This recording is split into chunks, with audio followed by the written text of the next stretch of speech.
One of the daily tasks of every CreatorFetch account owner is reviewing the email replies they receive.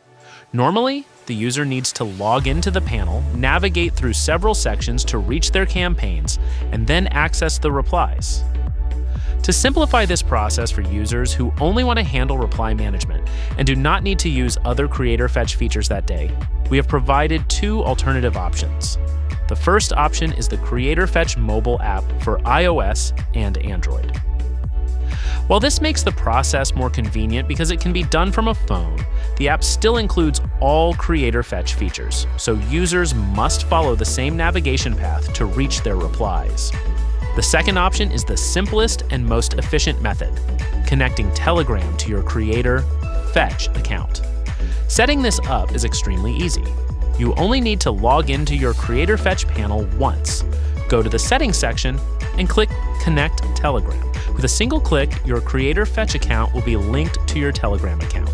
From that point on, whenever someone sends a reply to one of your outreach emails, that reply will instantly appear as a message in your Telegram.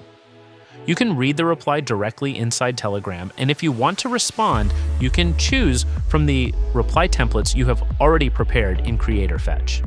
Simply select the template you want, customize it if necessary, and send the reply to the user, all without leaving Telegram. Thanks for watching, and I'll see you in the next one.